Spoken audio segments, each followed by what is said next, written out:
সুপ্রিয় দর্শক, আসসালামু আলাইকুম। সবাইকে স্বাগত জানাচ্ছি আজকের গুরুত্বপূর্ণ সংবাদে। প্রথমেই জানিয়ে দিচ্ছি সংবাদ শিরোনাম।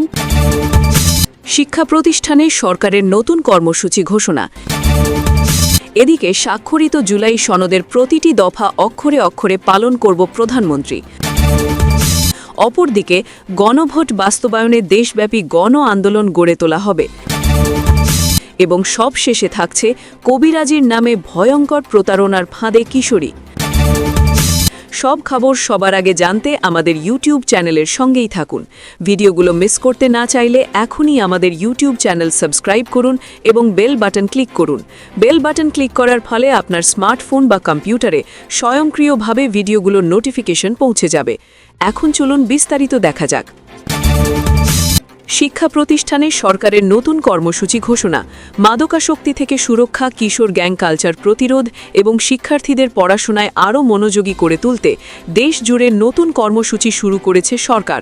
বিশেষ করে সন্ধ্যার পর শিক্ষার্থীদের বাড়ির বাইরে ঘোরাঘুরি কমিয়ে পড়ার টেবিলে ফেরাতে শিক্ষক ও অভিভাবকদের সমন্বয়ে বিশেষ মোটিভেশনাল বা সচেতনতামূলক কার্যক্রম পরিচালনার নির্দেশ দেওয়া হয়েছে। বৃহস্পতিবার 16 এপ্রিল জাতীয় বিশ্ববিদ্যালয়ের কলেজ মনিটরিং এবং ইভ্যালুয়েশন দপ্তর থেকে মাদকের কুফল রোধ, কিশোর গ্যাং প্রতিরোধে সচেতনতা বৃদ্ধি এবং শিক্ষার্থীদের পড়াশোনায় অধিকতর মনোযোগী করার লক্ষ্যে মোটিভেশনাল কার্যক্রম গ্রহণের লক্ষ্যে অধিভুক্ত সব কলেজ ও শিক্ষা প্রতিষ্ঠানের প্রধানদের কাছে এই জরুরি নির্দেশনা পাঠানো হয়। নির্দেশনায় বলা হয়, শিক্ষা মন্ত্রণালয়ের মাধ্যমিক এবং উচ্চশিক্ষা বিভাগ তার আওতাধীন দপ্তর সংস্থাসমূহের সমন্বয়ে অনুষ্ঠিত সভার সিদ্ধান্ত এবং বাংলাদেশ বিশ্ববিদ্যালয় মঞ্জুরি কমিশনের ইউজিসির নির্দেশনার আলোকে মাদকের কুফল রোধ, কিশোর গ্যাং প্রতিরোধ, সন্ধ্যার পর বা রাতে পড়াশোনায় যথাযথ মনোযোগী হওয়া এবং ক্লাসে উপস্থিতি, নিয়মিতভাবে পরীক্ষায় এবং সহপাঠ কার্যক্রমে অংশগ্রহণের লক্ষ্যে শিক্ষক ও অভিভাবকদের সমন্বয়ে কলেজগুলোর নিজস্ব ব্যবস্থাপনায় সচেতনতামূলক প্রোগ্রাম আয়োজনের প্রয়োজনীয় মোটিভেশনাল কার্যক্রম গ্রহণের জন্য বিশ্ববিদ্যালয়ের ভাইস চ্যান্সেলর ভিসি কর্তৃক আদিষ্ট হয়ে অনুরোধ করা হলো। এর আগে গত ফেব্রুয়ারির শেষের দিকে নিজ নির্বাচনী এলাকা চাঁদপুরে গিয়ে এক সভায় বক্তব্য দেন শিক্ষা এবং প্রাথমিক ও গণশিক্ষা মন্ত্রী ডক্টর এহসানুল হক মিলন। সেখানে তিনি বলেছিলেন, শিক্ষার্থীরা যদি সন্ধ্যার পর বাইরে ঘোরাঘুরি করে তাহলে তাদের ধরে পুলিশ জিজ্ঞাসাবাদ করবে। তার এই বক্তব্যের পর চাঁদপুরে সন্ধ্যার পর অভিযানে নেমে বেশ কয়েকজনকে আটক করে পুলিশ। রাজধানীতেও সন্ধ্যার পর বেশ কয়েকটি অভিযানের খবর প্রকাশ হয়েছিল। সেখানে শিক্ষার্থীদের সঙ্গে আইন শৃঙ্খলা রক্ষাকারী বাহিনীর কিছু অনাকাঙ্ক্ষিত ঘটনাও ঘটেছিল। এমন প্রেক্ষাপটে সমালোচনার মুখে পড়েছিলেন শিক্ষামন্ত্রী। পরে মন্ত্রণালয়ে এক সংবাদ সম্মেলনে ডক্টর এহসানুল হক মিলন বলেছিলেন, কোনো বিশেষ উদ্দেশ্যে আমি এটা বলিনি। আমরা যখন ছাত্র ছিলাম তখন আমরা সন্ধ্যার পর পড়ার টেবিলে বসতাম। সেই দৃষ্টিভঙ্গি থেকে আমি বলেছি, সন্ধ্যার পর ঘোরাঘুরি করলে পুলিশ জিজ্ঞাসাবাদ করবে, দ্যাটস ইট, এর বেশি কিছুই নয়। এদিকে স্বাক্ষরিত জুলাই সনদের প্রতিটি দফা অক্ষরে অক্ষরে পালন করব প্রধানমন্ত্রী। সরকার জুলাই সনদ অক্ষরে অক্ষরে পালন করতে অঙ্গীকারবদ্ধ বলে জানিয়েছেন প্রধানমন্ত্রী তারেক রহমান। তিনি বলেন, রাষ্ট্র মেরামতের অঙ্গীকার নিয়ে আমরা প্রকাশ্যে জুলাই সনদ বাস্তবায়নের জন্য স্বাক্ষর করেছিলাম। আমরা দলীয় ইশতেহার এবং স্বাক্ষরিত জুলাই সনদের প্রতিটি দফা অক্ষরে অক্ষরে পালন করব ইনশাল্লাহ। আজ বৃহস্পতিবার বিকেলে রাজধানীর ওসমানী স্মৃতিমিল নিয়ে আয়োজিত স্বাধীনতা পুরস্কার 2026-এ প্রাপ্তদের হাতে পদক তুলে দেওয়ার পর তিনি একথা বলেন। ক্ষমতার পরিবর্তনের চেয়ে মানসিকতার পরিবর্তন অত্যন্ত বেশি জরুরি বলে মন্তব্য করেন প্রধানমন্ত্রী। তিনি বলেন, আমরা যদি হীনদলীয় স্বার্থে আমাদের ইতিহাসের জাতীয় নেতাদের ভূমিকাকে শ্রদ্ধার সঙ্গে স্মরণ করতে কার্পণ্য করি, তাহলে ভবিষ্যতের ইতিহাস আমাদেরও ক্ষমা করবে না। আমি বিশ্বাস করি, ঐতিহাসিক সত্য মেনে নিতে দ্বিধাচিত্তে থাকা হীনমন্যতার পরিচায়ক। সমৃদ্ধ বাংলাদেশ গড়তে প্রতিশোধ, প্রতিহিংসা বা অযথা বিতর্ক নয়, বরং জাতীয় ঐক্য ও সহনশীলতাকেই সবচেয়ে বেশি গুরুত্ব দেওয়ার আহ্বান জানিয়েছেন প্রধানমন্ত্রী। তারেক রহমান বলেন, দেশের স্বার্থবিরোধী একটি চক্র এখনও সুযোগের অপেক্ষায় রয়েছে, তাই জাতীয় ঐক্য বজায় রাখা এবং অভ্যন্তরীণ বিভাজন এড়িয়ে চলা সময়ের দাবি। জনদুর্ভোগের কথা চিন্তা করে জ্বালানি তেলের দাম বাড়ানোর সিদ্ধান্ত নেওয়া হয়নি বলে জানিয়েছেন প্রধানমন্ত্রী তারেক রহমান। তিনি বলেন, বিশ্বের সব দেশে জ্বালানি তেলের দাম বাড়ানো হয়েছে, তবে জনদুর্ভোগের কথা চিন্তা করে দেশে এখনও জ্বালানি তেলের দাম বাড়ানো হয়নি। এই খাতে প্রতিদিন শত শত কোটি টাকা ভর্তুকি দিয়ে হলেও সরকার আন্তরিকভাবে পরিস্থিতি স্বাভাবিক রাখতে চেষ্টা করছে। চলতি বছর স্ব ক্ষেত্রে কৃতিত্বপূর্ণ অবদানের জন্য সরকার 15 জন বিশিষ্ট নাগরিক এবং 5টি প্রতিষ্ঠানকে স্বাধীনতা পুরস্কারে ভূষিত করেছে। প্রথমেই সাবেক প্রধানমন্ত্রী বেগম খালেদা জিয়ার মরণোত্তর পুরস্কারটি গ্রহণ করেন তার নাতনি ব্যারিস্টার জাইমা রহমান। প্রধানমন্ত্রীর হাত থেকে তিনি দাদুর পদক গ্রহণ করেন। সাবেক প্রধানমন্ত্রী এবং বিএনপির চেয়ারপারসন খালেদা জিয়াকে স্বাধীনতা পুরস্কার দেওয়া হয়েছে স্বাধীনতা, গণতন্ত্র, নারী শিক্ষা সহ দেশ গঠনে সার্বিক অবদানের জন্য।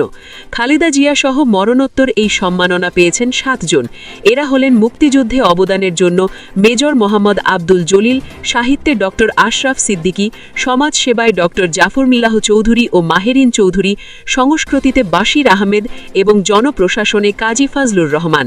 মেজর জলিলের পক্ষে তার কন্যা ব্যারিস্টার সারা জলিল, ডক্টর আশরাফ সিদ্দিকীর পক্ষে তার মেয়ে ডক্টর তাসনিম আরিফা সিদ্দিকী, জাফরুল্লাহ চৌধুরীর পক্ষে তার ছেলে বারিশ হাসান, মাহেরিন চৌধুরীর পক্ষে তার স্বামী মনসুর হেলাল, বশির আহমেদের পক্ষে হুমায়রা বশির এবং কাজী ফজলুর রহমানের পক্ষে তার কন্যা তাবাসসুম শাহনাজ প্রধানমন্ত্রী তারেক রহমানের কাছ থেকে পুরস্কার গ্রহণ করেন। বিজ্ঞান প্রযুক্তিতে প্রফেসর ডক্টর জহুরুল করিম, সংস্কৃতিতে AKM হানিফ সংকেত, ক্রীড়ায় জোবেরা রহমান লিনু, সমাজ সেবায় সাইদুল হক, গবেষণা ও প্রশিক্ষণে মোহাম্মদ আব্দুল বাকি, প্রফেসর MA রাহিম, প্রফেসর সুকমল বড়ুয়া এবং পরিবেশ সংরক্ষণে আব্দুল মুকিত মজুমদার বাবু প্রধানমন্ত্রীর কাছ থেকে স্বাধীনতা পুরস্কার গ্রহণ করেন। প্রফেসর জহুরুল করিমের পক্ষে তার পুত্র হারুনুর রাশিদ এবং AKM হানিফ, জোবেরা রহমান, সাইদুল হক, মোহাম্মদ আব্দুল বাকি, প্রফেসর সুকমল বড়ুয়া, আব্দুল মুকিত মজুমদার প্রত্যেকে নিজে প্রধানমন্ত্রীর কাছ থেকে পুরস্কার নেন। এবছর যে 5টি প্রতিষ্ঠানকে স্বাধীনতা পুরস্কারে মনোনীত করা হয়েছে তা হল মুক্তিযুদ্ধে অবদানের জন্য ফৌজদার হাট ক্যাডেট কলেজ, চিকিৎসাবিদ্যায় ঢাকা মেডিকেল কলেজ হাসপাতাল, পল্লী উন্নয়নে পল্লী কর্মসহায়ক ফাউন্ডেশন PKSF, জনসেবায় SOS শিশুপল্লী ও গণস্বাস্থ্য কেন্দ্র স্বাধীনতা পুরস্কার পেয়েছে। অপরদিকে গণভোট বাস্তবায়নে দেশব্যাপী গণ আন্দোলন গড়ে তোলা হবে। বাংলাদেশ খেলাফত মুজলিসের আমির আল্লামা মামুনুল হক বলেছেন, গণভোট এখন জাতীয় দাবিতে পরিণত হয়েছে।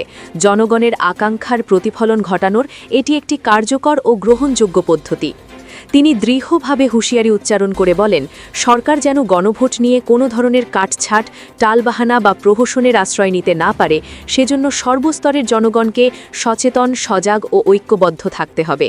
তিনি বুধবার রাতে মোহাম্মদপুর 7 মসজিদ চত্বরে গণভোটের রায় পূর্ণ বাস্তবায়নের দাবিতে আগামী 24 এপ্রিল ঐতিহাসিক সোহরাওয়ার্দী উদ্যানে অনুষ্ঠিত হওয়া গণসমাবেশ সফল করার লক্ষ্যে বাংলাদেশ খেলাফত মজলিস ঢাকা মহানগর উত্তরের দায়িত্বশীল সভায় প্রধান অতিথির বক্তব্যে এসব কথা বলেন। মামুনুল হক বলেন, বাংলাদেশ খেলাফত মজলিস শুরু থেকেই গণভোটের পক্ষে সুস্পষ্ট ও নৈতিক অবস্থান গ্রহণ করেছে। এই দাবির বাস্তবায়ন না হওয়া পর্যন্ত দল রাজপথে থেকে সর্বাত্মক আন্দোলন চালিয়ে যাবে। গণভোট বাস্তবায়নে দেশব্যাপী গণ আন্দোলন গড়ে তোলা হবে।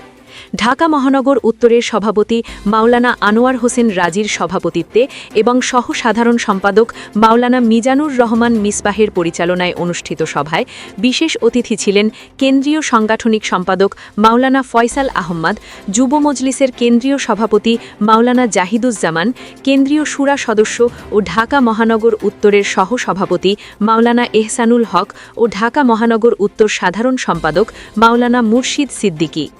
এছাড়াও উপস্থিত ছিলেন ঢাকা মহানগর উত্তরের আওতাধীন বিভিন্ন থানা ও ওয়ার্ডের দায়িত্বশীলরা।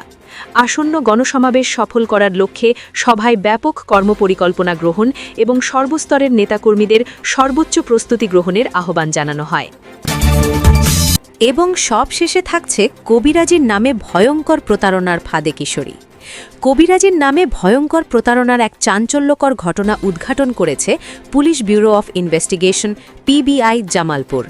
একই সঙ্গে 27.5 ভরি স্বর্ণালঙ্কার ও নগদ টাকাসহ একটি প্রতারক চক্রকে গ্রেফতার করা হয়েছে। মামলা সূত্রে জানা গেছে 2024 সালের 17 মার্চ শেরপুর সদর থানায় একটি প্রতারণার মামলা দায়ের করেন কাপড় ব্যবসায়ী সাইদুর রহমান। অভিযোগে তিনি জানান, তার 8ম শ্রেণীতে পড়ুয়া 13 বছরের মেয়ে সামাজিক যোগাযোগ মাধ্যমে পরিচিত এক কবিরাজের প্রলোভনে পড়ে প্রতারণার শিকার হয়। প্রতারক চক্রটি ইমো ও টিকটকের মাধ্যমে তান্ত্রিক চিকিৎসা ও পারিবারিক সমস্যার সমাধানের আশ্বাস দিয়ে মেয়েটির কাছ থেকে ধাপে ধাপে বিকাশের মাধ্যমে 2,43,150 টাকা হাতিয়ে নেয়। পরে ঝাড়ফুঁকের কথা বলে কৌশলে 27.5 ভরি স্বর্ণালঙ্কার ও নগদ 1 লাখ টাকা নিয়ে যায়। ঘটনাটি জানার পর পিবিআই সদর দপ্তরের নির্দেশনায় জামালপুর ইউনিট তদন্তে নামে। তথ্য প্রযুক্তির সাহায্যে প্রথমে দুজনকে গাজীপুরের শ্রীপুর এলাকা থেকে গ্রেফতার করা হয়। তাদের দেওয়া তথ্যের ভিত্তিতে মূল হোতা মনির হোসেনকে ময়মনসিংহ থেকে গ্রেফতার করা হয়। পরবর্তীতে তার স্বীকারোক্তির ভিত্তিতে বাড়ির পাশের বাগানের মাটি খুঁড়ে উদ্ধার করা হয় প্রায় 25 ভরি স্বর্ণালঙ্কার, যার আনুমানিক মূল্য 64 লাখ টাকা। তদন্তে আরও জানা যায়, প্রতারকরা বিভিন্ন ভুয়া আইডি ব্যবহার করে মানুষের ব্যক্তিগত দুর্বলতাকে কাজে লাগিয়ে প্রতারণা চালাত। বিশেষ করে কিশোর কিশোরীদের টার্গেট করে আবেগের সুযোগ নেওয়া হতো। পিবিআই জানায়, ইতোমধ্যে জড়িত 3 জনকে গ্রেফতার করে আদালতে সোপর্দ করা হয়েছে এবং চক্রের অন্য সদস্যদের গ্রেফতারে অভিযান অব্যাহত রয়েছে। এদিকে পিবিআই-এর পক্ষ থেকে সবাইকে সামাজিক যোগাযোগ মাধ্যমে প্রচারিত ভুয়া বিজ্ঞাপন বা কথিত তান্ত্রিকদের প্রলোভনে পড়ে আর্থিক লেনদেন না করার জন্য সতর্ক থাকার আহ্বান জানানো হয়েছে।